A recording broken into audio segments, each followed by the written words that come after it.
오늘 본문 말씀을 통해서 우리 하나님이란 제목으로 말씀을 드리겠습니다. 우리는 자동차를 운전하고 가다가 신호등을 많이 만나죠, 그렇죠? 신호등을 만나면 파란불이 켜지면 빨리 가라는 얘기죠. 빨간불이 켜지면 어떻습니까? 정지하라는 거죠. 누구나 다 알고 있습니다. 노란불이 켜지면 어떻게 하시나요? 빨간불이 켜질 거니까 빨리빨리 가시나요? 아니면 빨간불이 켜질 거니까 스톱을 하시나요? 제가 알아보니까 노란불이 켜지는 것은 빨간불이 켜질 거니까 스톱하라는 이유로 노란불이 켜진다고 합니다. 근데 저는 지금까지 운전을 하면서 노란불이 켜지면 빨리 지나가야지 그 생각으로 운전을 했어요. 빨리빨리 가야지. 빨간불이 되기 전에 지나가야지. 그런 마음으로 운전을 했는데 그게 아니라 빨간불이 올 거니까 스톱하라는 거예요. 하나님이 우리에게도 노란불을 주실 때가 있다는 거죠.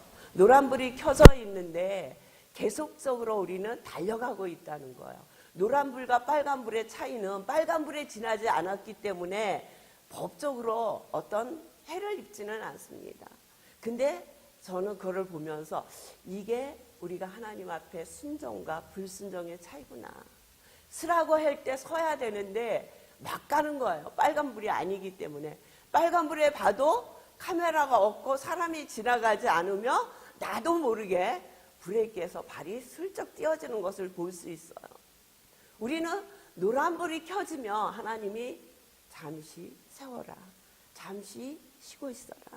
잠시 입을 다물어라. 이렇게 노란불을 켜시는데 그냥 노란불이니까 빨간불이 오기 전에 빨리 지나가야 한다 그러고 내가 하고 싶은 말을 다 하는 거예요. 욥의 친구들이 그랬다는 거예요. 하나님은 그들에게 입을 다물라고 말씀하시지는 않았지만 욥에게 분명히 빨간불이 켜졌고 욥은 고난스럽고 힘들고 고통스러움에 그들의 입이 열렸다는 거예요. 그들의 입은 자기의 생각대로 얘기를 하는 거예요. 왜? 자기가 하나님을 너무너무 잘 알고 있기 때문입니다. 자기의 말이 옳다고 생각하기 때문에 이야기하는 거예요. 틀렸다고 생각을 하며 욥에게 그렇게 이야기하지 않았을 거예요. 근데 자기가 하는 말이 옳다고 생각을 한 거예요. 그래서 엘리바스도 그랬고 빗달도 그랬고 소발도 그랬고 그래서 그들은 욥에게 생각하여 보라 죄 없이 망한 자가 누구인가 정직한 자의 끊어짐이 어디 있는가 내가 보건대 악을 밭갈고 독을 뿌리는 자는 그대로 거둔다고 이야기합니다. 욥의 고통을 통해서 그들은 네가 뿌려놓은 씨앗이기 때문에 거두고 있다고 이야기하고 있는 것입니다. 이렇게 이야기를 하는 것은 하나님에 대해서 자기가 전부 잘 알고 있다는 거예요. 자기가 심판자가 돼서 이야기하고 있다는 것입니다. 우리는 하나님을 너무 잘 알고 있는 것처럼 생각하고 말을 합니다. 그래서 내 말이 틀리다고 얘기하지 않아요. 문제가 생긴 곳에 가서 들어보면 이쪽도 하나님 뜻이요 저쪽도 하나님 뜻이에요. 어느 것이 진정으로 하나님 뜻인지 알 수 없을 정도로 그들은 하나님의 뜻이라고 이야기합니다. 너무도 하나님을 잘 안다고 이야기해요. 근데 아무리 하나님을 잘 알아서 하나님의 모든 말씀으로 박사학위를 받는다 해도 그 사람이 하나님을 아는 것은 0.1%밖에 되지 않는데요. 우리는 0.1%도 알지 못하면서 하나님에 대해서 잘 아는 것처럼 요셉의 새 친구처럼 이야기할 때가 얼마나 많이 있는지 모릅니다. 욥도 마찬가지였습니다. 자기가 알고 있는 하나님이 전부인 것처럼 생각한 거예요. 그래서 자기가 하고 싶은 말을 하는 거예요. 언제 내가 그랬습니까? 언제 내가 하나님 앞에 그렇게 살았습니까? 쟤 때문에 나에게 이 고난이 왔다며 내가 언제 그랬습니까? 우리 한번 찾아볼까요? 욥기 31장 보세요. 욥기 31장 5절 보세요. 우리 함께 5절 봉독합니다. 시작. 언제 나의 행위가 허탄하였으며 내 발이 계율에 빨랐던가. 7절 보세요. 시작. 언제 내 걸음이 길에서 떠났던가. 내 마음이 내 눈을 따라갔던가. 내 손에 더러운 것이 묻었던가. 9절. 언제 내 마음이 여인에게 유혹되어 이웃의 문을 엿보아 기다렸던가. 13절이요. 남종이나 여종이 나로 더불어 쟁변할 때 내가 언제 그의 사정을 멸시하였던가. 언제 내가 하나님의 말씀대로 살지 않았느냐고 얘기하는 거예요. 언제 내가 죄를 졌습니까? 18절 보세요. 실상은 내가 젊었을 때부터 고아를 기르기를 그의 아비처럼 하였으며 내가 모태에서 나온 후로 가부를 인도하였었노라. 내가 언제 사람이 의복이 없이 죽게 된 것이나 빈궁한 자가 덮을 것이 없는 것을 보고도 안 덮어줬냐 이 얘기예요. 내가 언제 그랬습니까? 내가 언제 그랬습니까? 또요 24절에 보면 내가 언제 금으로 내 소망을 삼고 정금더러 너는 내 의뢰하는 바라 하였었던가. 내가 언제 세상 것을 의지하고 살았습니까? 내가 언제 그렇게 했습니까? 너무 놀랍지 않습니까? 29절에 보세요. 내가 언제 나를 미워하는 자의 멸망을 기뻐하였으며 그의 재앙 만남을 인하여 기운을 내뿜었던가.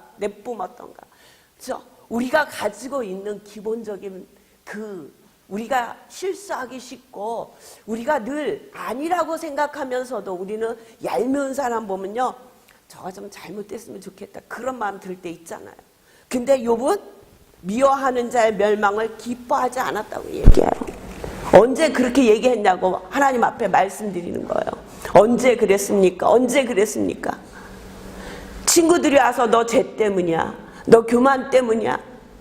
네가 하나님 앞에 온전히 회개하지 못해서 이런 고난이 너에게 찾아왔어. 이렇게 얘기하는 그들에게 욥도 입을 다물 수가 없었던 거예요. 내가 언제 그랬어? 내가 언제 그랬어? 나는 하나님 앞에 하나님 말씀대로 살려고. 그쵸? 하나님이 인정하셨잖아요. 온유하고 순전하고 정직하고 하나님을 경외하고 악에서 떠난 자라 됐어요. 하나님이 인정하신 믿음의 사람이라는 거예요. 그러니까 이 얘기를 할 수 있을 것 같아요. 내가 언제 그랬습니까? 내가 언제 죄를 졌습니까? 내가 언제 교만했습니까? 내가 언제 세상 것으로 나의 모든 것을 삼고 살았습니까? 이렇게 얘기할 수 있는 사람이 얼마나 될까요? 욥은 하나님 앞에 이렇게 얘기하는 거예요. 이렇게 묻는 거예요. 내가 언제 그랬어요? 응? 그런 욥에게 하나님이 말씀하시기 시작을 하는 거예요. 근데 놀라운 건요, 38장부터 보면은 하나님이 그래 너 언제 이런 죄를 졌다. 욥이 계속해서 물음을 묻는 것에 대해서 대답하신 것이 아니라 하나님 이야기를 하시는 거야. 하나님, 나는 천지를 창조했다. 그쵸? 내가 이 천지를 창조하고 그 일을 할 때 너 어디 있었니? 하나님이 욥이 물은 것에 대해서 대답하시는 것이 아니라 하나님 말씀을 하시는 거예요. 하나님이 하시고 싶은 말씀을 하시는 거예요. 그런데 놀라운 것은 그 말씀을 들은 욥이 회개해야 했다는 거예요. 하나님이 너 이렇게 잘못해서 이 일 때문에 이 일이 있었어. 너 이런 일 때문에 너에게 이 고통이 왔어. 그렇게 말씀해 주시지 않았다는 거예요. 하나님의 말씀, 전능하신 하나님이 어떻게 일하시는지, 내가 누구인지 그 이야기를 하나님이 욥에게 해주시는 거예요. 그랬더니 욥이 그 이야기를 하나님의 말씀을 듣고 오늘 42장에 하나님 앞에 기도하는 거예요. 42장 1절 보세요. 욥이 여호와께 대답하여 가로되 주께서는 무소불능하시오며 무슨 경영이든지 뭐 이룰 것이 없는 줄 아오니. 무소불능하다는 거는 뭐예요? 못하시는 일이 없다는 거잖아요. 천지를 창조하신 하나님, 못 못하시니 없는 전능하신 하나님이라고 고백하는 거예요. 무지한 말로 이치를 가리우는 자가 누구니까? 내가 스스로 깨달을 수 없는 일을 말하였고 스스로 알 수 없고 헤아리기 어려운 일을 말하였나이다. 자기가 지금까지 이야기한 거, 자기가 하나님 앞에 너무나 왜 내가 이렇게 되었는지에 대해서 물은 거에 대해서 이렇게 답하는 거예요. 스스로 알 수 없고 헤아리기 어려운 일을 말하였나이다. 내가 말하겠사오니 주여 들으시고 내가 주께 묻겠사오니 주여 내게 알게 하소서, 이렇게 얘기합니다.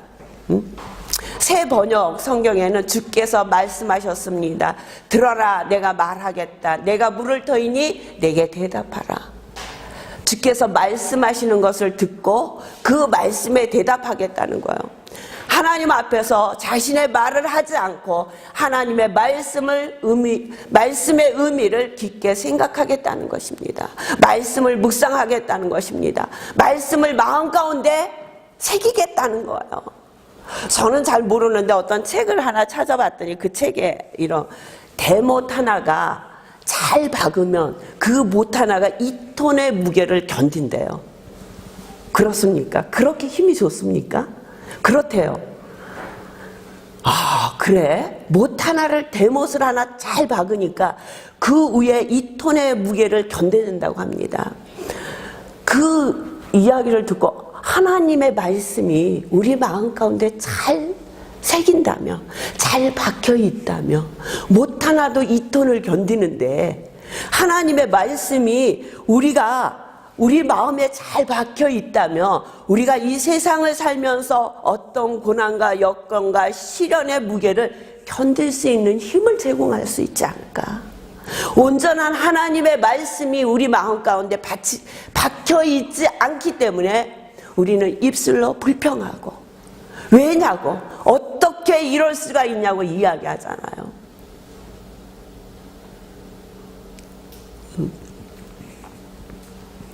우리의 마음속에 가득 차 있는 게 무엇인지 한번 들여다보시길 주의 이름으로 축원합니다. 여러분의 마음속에 이 못 하나가 박혀서 2톤을 견디는 것처럼 여러분을 견디게 하는 하나님의 말씀이 박혀 있습니까? 그 말씀이 우리의 마음과 생각을 주장하고 계십니까? 그 말씀이 우리의 발걸음을 인도하십니까? 그 말씀 때문에 손해보실 수 있습니까? 그 말씀 때문에 내가 정말 미워하고 안을 수 없는 자를 안을 수 있습니까? 우리는 할 수 없잖아요. 우리는 할 수 없어요. 근데 말씀이 우리 마음 가운데 박혀 있으면 그 못 하나가 무거운 짐을 지탱할 수 있는 것처럼 그 말씀 때문에 우리가 지탱할 수 있는 거 아닐까요? 저와 여러분이 하나님의 말씀이 얼마나 우리 마음 가운데 가득 차 있습니까? 어디를 찔러도 주의 말씀이 나옵니까? 무엇을 생각하든지 어디를 가든지 하나님을 생각하십니까? 여러분의 하나님이 어떤 분이시라고 생각을 하고 믿으십니까? 욥은 고백하잖아요. 주께서는 무서워 불능하시오며 무슨 경영이든지 못 이룰 것이 없는 줄 아오니, 이 하나님을 저와 여러분이 만나시길 주의 이름으로 축원합니다. 무엇이든지 못하실 일이 없으신 하나님, 전능하신 하나님을 만나시길 주의 이름으로 축원합니다. 그 하나님과 동행하시길 주의 이름으로 축원합니다. 그 하나님께서 우리의 발걸음을 인도해 주십니다. 우리의 삶을 인도해 주십니다. 그렇게 아프고 고통스럽고, 욥의 기간이 1장부터 42장까지 1년이라고 보통 봅니다. 1년 동안에 이런 고통을 당하던 욥이 하나님 앞에 회개합니다. 6절에 보니까 그러므로 내가 스스로 하나고 티끌과 재 가운데 회개하나이다. 5절에 보니까 내가 주께 대하여 귀로만 듣기만 하였사옵다니 이제는 눈으로 주를 배움나이다. 하나님의 말씀이 들려오고 그 말씀을 붙드니까 귀로만 들렸던 하나님이 눈으로 보였다고 이야기하고 있습니다. 네가 무엇을 잘못해서 이런 고난을 당했다고 하나님이 욥에게 말씀하지 않습니다. 하나님의 말씀을 듣고 욥이 하나님 앞에 회개한 것은 하나님의 주권을 인정한 것입니다. 하나님이 하나님 되심을 인정하는 믿음이 되었다는 것입니다. 우리가 이 얘기는 이제 시간이 지났고 그러니까 얘기해도 될 것 같아서 교회 물이 들어왔잖아요. 교회 물이 들어왔는데 물을 치우는 그 주일날은 괜찮았어요. 막 들어와서 막 물이 있으니까 우리 성도들이 막 10명이 100명 같아. 막 일을 하는데 이래서 우리 교회가 하나님의 일을 감당하고 있구나. 진짜 너무너무 감사했어요. 이 모습이 우리 한길교회의 모습이구나.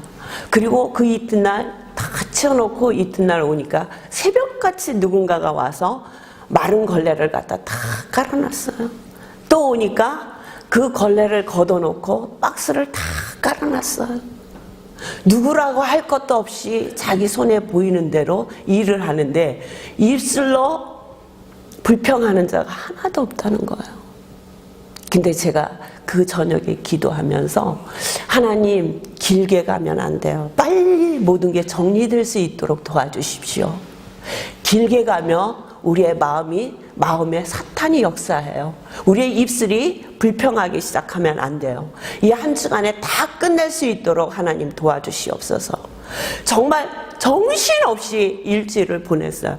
어느 날 와서 보니까 목사님이 안 계시는 거예요. 어딜 가셨나 봤더니 저기 층에 앉아서 걷지를 못하는 거예요. 내려오지도 올라오지도 못하고 앉아 있는 거예요. 그래서 제가 하나님 안 돼요. 조금이라도 아프면 안 돼요. 이 일이 잘 마무리되고 모든 것이 정상으로 더 하나님 앞에 영광을 돌리고 잘 마무리됐을 때 아파도 아파야지 목사님이나 저나 둘 중에 하나 아프면 안 돼요. 지켜주세요. 정말 그냥 그 자리에서 무릎 꿇고 기도되더라고요. 그렇게 기도했던 그 기도도 들으시고 응답하신 하나님. 그 모든 것을 다 채워놓으셨잖아요. 그런데 제가 그 난리가 나고 교회가 다 정리가 되면서 계속적으로 하나씩 문제가 생기잖아요. 그럴 때마다 기도하는 거예요. 하나님 우리의 마음에 절대로 불평하지 않게 하여 주시옵소서. 성도들의 입술에 조금이라도 그런 마음이 들면 그 입을 다물게 해 주시옵소서. 그리고 마음에 평안을 주시옵소서. 그런데요, 저는 그 뒤로 제 마음이 변했어요.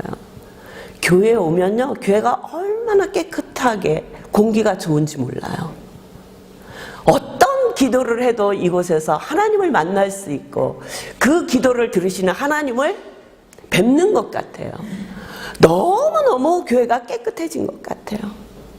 때로는 어렵고 힘들었지만 그 시간이 우리 모두에게 조금은 힘들었을 거예요. 어떤 분에게는 조금 더 힘들었을 것이고, 그렇지만 그만큼의 은혜가 있었다는 거죠.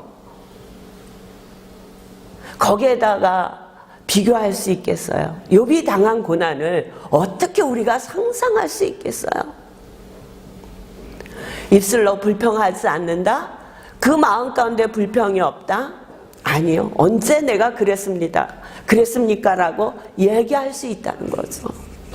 근데 그를 치료하고 그들 다시 거듭나게 한 것은 친구들의 위로가 아닙니다. 그 친구들의 위로의 말이 욥을 더 아프게 했어요. 하나님의 말씀이었다는 거예요. 욥을 새롭게 변화되고 새롭게 세워주시고, 그렇죠? 갑절의 축복을 받을 수 있는 욥으로 하나님이 변화시켜 주셨다는 거예요. 그게 무엇이었어요? 하나님의 말씀이었어요. 하나님의 말씀이 우리 속에 역사할 때 우리가 변화됩니다. 우리의 삶이 변화된다고요. 우리가 하나님의 말씀 안에 거할 때 하나님의 놀라우신 능력이 우리와 함께 한다는 거예요.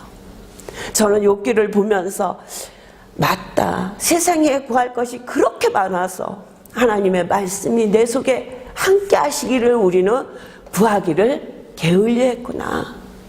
하나님의 말씀 듣기를 게을리 했구나. 하나님의 말씀이 나의 마음 가운데 그 든든한 목과 같이 베꼈을 때 우리가 이 땅에 살면서 조금은 어렵고 힘들고 고통스러운 일이 있다 할지라도 능히 이기고 승리할 수 있구나.